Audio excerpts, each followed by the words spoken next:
A divided ANC is heading for the 54th National Conference in less than 20 days' time.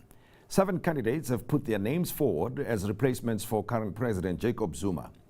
The divisions within the organization stretch from calls for Zuma to step down by the ANC veterans to arguments on policy formulations and the fight against corruption. As matters stand, some provinces have taken their leaders to the courts. Question is, what kind of ANC is going to emerge beyond December? We're joined by Moipone Malefane, the political editor of the Sowetan newspaper, and she's here to help us make sense of the dynamics within the organization. Moipone, thank you for joining us. And that is the question, really, that we've got 7 candidates, we've got all types of arguments, we've got contestations about the number of delegates and whether money is being used all over the place. But beyond December, what kind of ANC do you think will emerge? I think it's a very difficult question given that there are 7 candidates that wants to replace President Jacob Zuma. The question is, do we know what these leaders stands for? For instance, the Nkosazana Dlamini Zuma campaign or faction says that she's going to implement the RET, which is the radical economic transformation that they are talking about. And Deputy President Cyril Ramaphosa went to Soweto and launched something that he calls a New Deal. And the New Deal, basically, it speaks to how their current situation will remain, but will look into how he's going to grow the economy. RET is about saying we want black people to own, be in the manufacturing industry, own means of production. Now, with all these presidential candidates and the fights, and also seeing that some of the meetings could not even sit because people were beaten up because they were supporting a particular candidate. And there are also disputes, although ANC has closed the nomination process, those disputes, some NEC members, the National Executive Committee members are looking into that.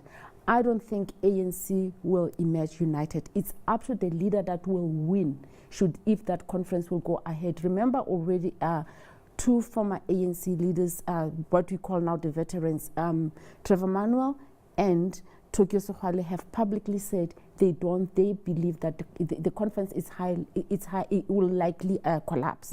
And should that happen, what is it that the ANC is going to do? I don't think the country will forgive the ANC, will punish the ANC if it will emerge with a situation where Jacob Zuma remain in the driving seat. The country has had enough.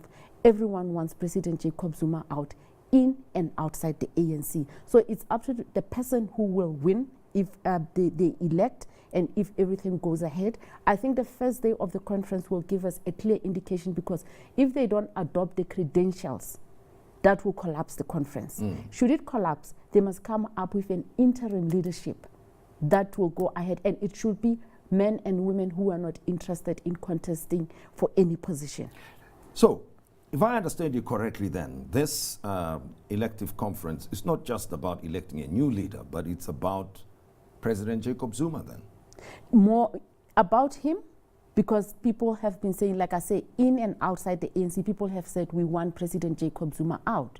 It's about him, but also it's about ANC saying all these issues of corruption and so on and so on. Like an example that I was giving you earlier, we have had Sunday Times writing about the new Minister of Intelligence. The allegations are serious. The land issue, how he benefited, and I can't remember the other one, what was it about, or the one about the ESCOM, the inquiry into the capture of ESCOM in Parliament, that he offered one of the people that sit in that committee to say, let me pay you so that you can collapse the hearing. If all those allegations are true, we can't, and if ANC was not collapsed, there are some of the ministers that were not supposed to be ministers today.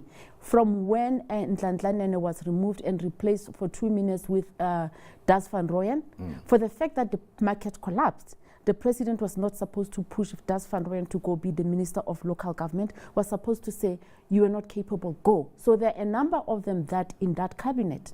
If we had a functioning ANC, an ANC that is not divided, an ANC that is not led by a faction, I think some of them will not be in the be ministers today. Now, the candidates, some of them are suggesting that they will bring about New Deal in the case of Cyril Ramaphosa, the deputy president, and radical economic transformation in the case of Dr. Nkosazana Dlamini Zuma. But if you're not in government, there's not much you can do with whatever policies you come up with anyway, because the only time if things work the way they're supposed to, you wait for 2019 to be elected president. That's the only time you can really implement your ideas, isn't it? I mean, from now until then, you have to live with the current situation.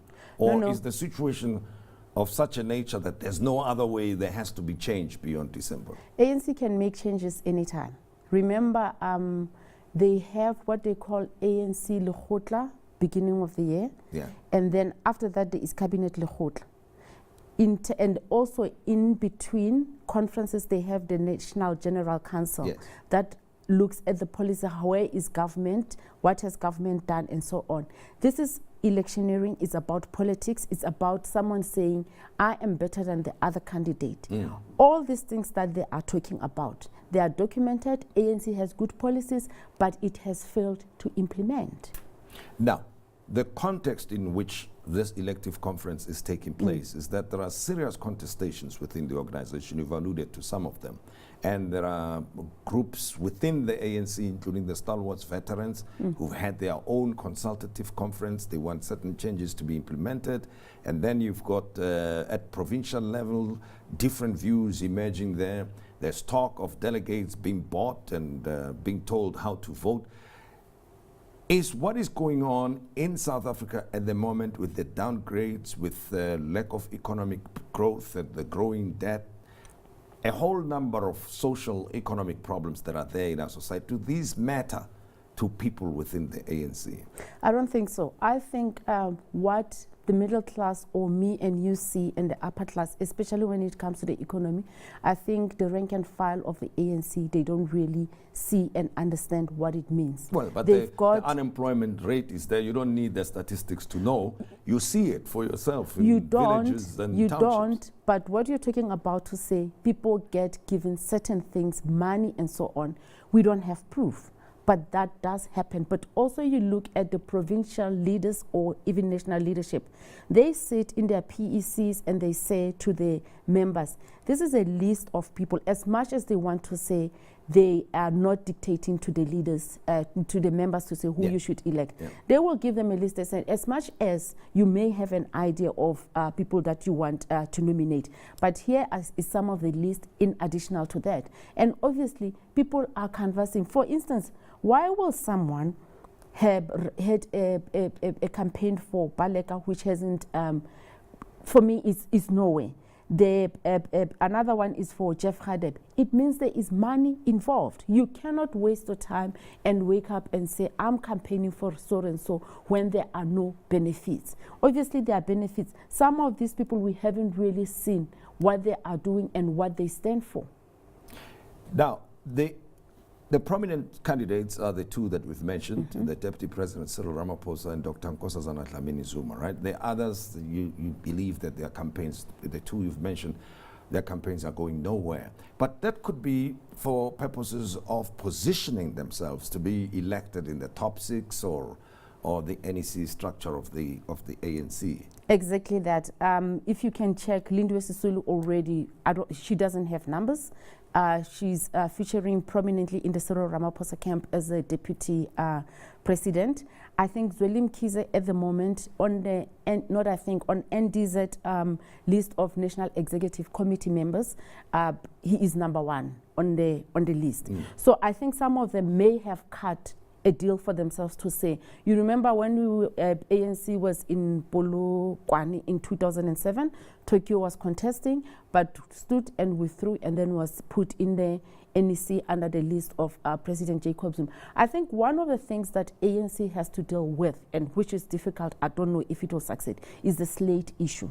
Because this thing of one person taking the whole positions and not accommodating each other, we will not correct, because it will be slates, and then these people will say, as long as I can have numbers, we can buy votes, we can do whatever, our slate, we will win. ANC has said now it has adopted that instead of positions being voted all at the same time, they will do the president position separately and come back and announce. They claim that that will give the loser here on the first position maybe to contest to be deputy. That is why some of the provinces are not clear. They don't want to come out to say who do they support. Like Mpumalanga, which the CR Cyril Ramaphosa camp and the NDZ Nkosazana Dlamini Zuma camp are running after to say we want Mpumalanga to be in our bag. It's because they haven't come out. They are weighing their options also.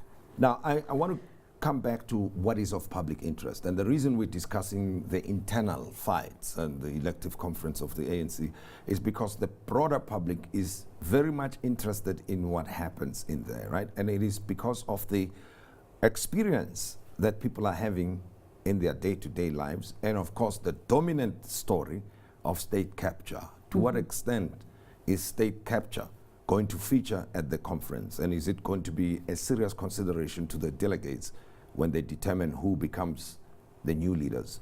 I don't think so. If you were to check the two camps in terms of how they want to deal with it, it's both of them, they've got different ways of how they want to do it. Let's say Nkosazana Dlamini Zuma wins. We must expect that they're going to say we need to start from 1948 to investigate the state capture. If Cyril Ramaphosa, who is seen to be loved by the current white monopoly capital, according to other people, you will expect that he will say, let's start from maybe on all the things that Thuli Madonsela has said and so on. I don't think it will be extended beyond. So it depends on who wins. But also the delegates and some of the people, especially who support Nkosazana Dlamini Zuma, they are brainwashed to believe that what is being said by the Guptas, what is being said about other people, it didn't start today.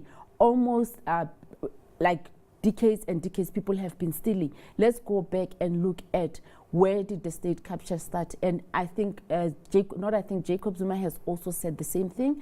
The SG now is coming to say state capture is reality. It must be investigated, and we must go beyond. Thanks very much, Moipone Malefane, for talking to us, and we appreciate. Well, there you are. That's Moipone Malefane's take on what is likely to happen in December. She's the political editor of the Sowetan, and we trust that you enjoyed our program tonight. And please give us feedback. We'd like to hear from you, and you can do so by on Twitter connecting with us at Soweto TV or at Tim Modise for feedback. Good night to you.